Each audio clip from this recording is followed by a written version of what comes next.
तो अब हम और गेट पढ़ने जा रहे हैं जो दूसरा लॉजिक गेट है। ये एक ऐसा लॉजिक गेट है जो तब ट्रू आउटपुट देता है when at least one of the input is true. कम से कम एक इनपुट ट्रू होना चाहिए तभी जाके ये ट्रू आउटपुट देगा।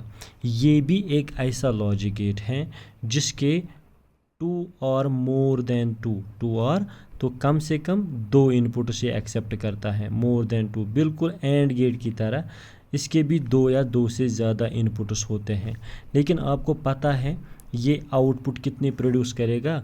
ओनली वन आउटपुट, क्योंकि हर एक लॉजिक गेट जो है ये आउटपुट एक ही देता है। But inputs can be two or more than to in or gate. और गेट में कम से कम दो इनपुट्स होते हैं या दो से ज़्यादा भी हो सकते हैं। तो हमने एग्जांपल ली है दो इनपुट्स की। Let us understand the symbol now. आपको दो लाइन्स ड्रॉ करने हैं जिससे हम ये इंडिकेट करते हैं ये इनपुट्स हैं, X and Y are the inputs here. आप कोई भी नाम यहाँ पे चूज़ कर सकते हो, A B C X Y Z whatever. Okay, फिर आपको तीन कर्व्ड लाइन्स ड्रॉ करने हैं। मैं अक्सर स्टूडेंट्स को कहता हूँ कि आप और गेट की सिंबल जो है वो गलत बनाते हो। ये दो लाइन्स ड्रॉ किए, फिर ये कर्व्ड लाइन ड्रॉ की, फिर कुछ स्टूडेंट्स ये दो लाइन स्ट्रेट बनाते हैं। नहीं, ये गलत सिंबल है। कुछ स्टूडेंट्स क्या करते हैं, दो लाइन्स ड्रॉ करते हैं, ये लाइन स्ट्रेट बनाते हैं और ये दो लाइन्स कर्व्ड बनाते हैं। ये भी गलत सिंबल है। इसका मतलब ये तीनों सिंबल्स जो है, ये तीनों लाइन जो है कर्व्ड होनी चाहिए। ये लाइन भी और ये लाइन भी और ये लाइन भी कर्व्ड होनी चाहिए, और यहाँ से निकलेगा output that is Z here. Okay, so mathematical expression क्या है? जो आउटपुट जेड है ये किसके बराबर है? X plus Y. सीधे पता चलता है कि और गेट जो है ये इनपुट्स को ऐड करता है, इसीलिए और गेट का दूसरा नाम जो है दैट इज़ एडिटिव गेट। क्या है? Additive gate. इस पे में वो तम एंड गेटस वन ब्याख नाव मल्टीप्लिकेटिव गेट। इसका मल्टीप्लिकेटिव क्योंकि ये मल्टीप्लिकेशन परफॉर्म करता है इनपुट्स को। Same is the case here. जो और गेट है ये ऐड करता है इनपुट्स को और प्रोड्यूस करता है output. Okay, z is equal to X plus Y. Same is the case here. अगर आपको चार इनपुट्स पे यही एक्सप्रेशन लिखनी है, आप लिख सकते हैं z is equal to A plus B plus C plus D. इन चार इनपुट्स को जब ऐड किया जाएगा तभी जाके आउटपुट z निकलेगा। ये मैंने दो वेरिएबल्स के लिए बनाई है मैथमेटिकल एक्सप्रेशन, ये मैंने चार इनपुट्स के लिए बनाई है mathematical expression. And there can be more than two, that means there can be 7, 9 और 12 inputs in or gate. Okay, तो ट्रुथ टेबल अंडरस्टैंड करते हैं।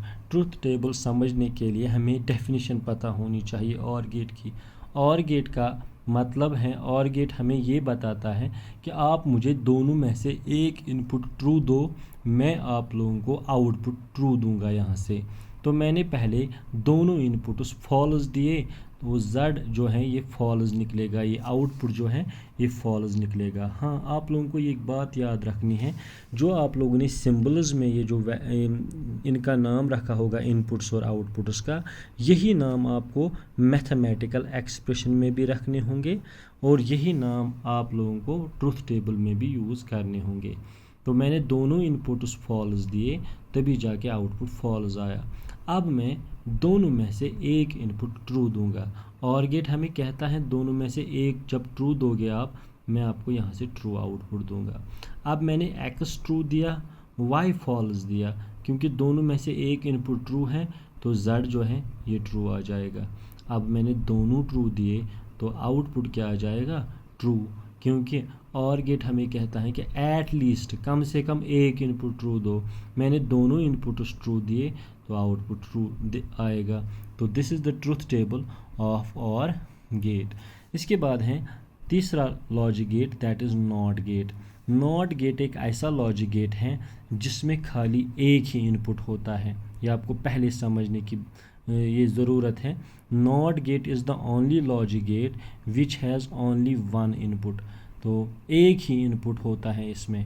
ये कल को ऑब्जेक्टिव आ सकता है कि कौन सा ऐसा लॉजिक गेट है जिसका खाली एक इनपुट होता है, दैट इज़ नॉट गेट, और ये प्रोड्यूस करता है एक आउटपुट, क्योंकि हर एक लॉजिक गेट का आउटपुट एक ही होता है। तो ये एक ऐसा लॉजिक गेट है जिसको जब हम यहाँ से फॉल्स इनपुट देते हैं, when the input is false it returns true, ये हमें आउटपुट क्या देता है, ट्रू। एंड वाइस वर्सा, इसका मतलब ये है अगर यहाँ से हम ट्रू देंगे ये फॉल्स देगा आउटपुट, और अगर फॉल्स देंगे इनपुट तो ये ट्रू देगा। इसका मतलब ये हमारे इनपुट का उल्टा करता है। दैट मीन्स इनपुट जब ट्रू देंगे ये फॉल्स बनाता है आउटपुट, और जब फॉल्स इनपुट देंगे तो ये ट्रू बनाता है आउटपुट। इसीलिए इसका नाम है इन्वर्शन। इन्वर्स करता है, ये कंप्लीमेंट करता है, चेंज अपोजिट बनाता है। इसको हम यहाँ से ट्रू देते हैं ये फॉल्स बनाता है, इसको हम यहाँ से ऑन देते हैं ये ऑफ बनाता है। दैट मीन्स ये हमारे इनपुट को इन्वर्स करता है, इसीलिए इसका नाम है इन्वर्शन गेट। तो अब मैथमेटिकल एक्सप्रेशन क्या है इसकी, z is equal to A not, A का कंप्लीमेंट। यहाँ पे एक लाइन मैंने ड्रॉ की है ऊपर, इसका मतलब है ए का अपोजिट, ए का z जो है ये ए का अपोजिट आ जाएगा। तो आप सिंबल इसकी समझते हैं, क्योंकि एक ही इनपुट होता है इसीलिए एक ही लाइन ड्रॉ करनी होती है।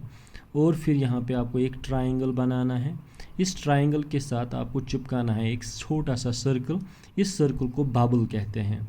और ये यहाँ से आउटपुट निकलेगा, एक ही आउटपुट। तो यहाँ पे मैंने इसका नाम, आउटपुट का नाम z रखा है, आप कुछ और भी रख सकते हो।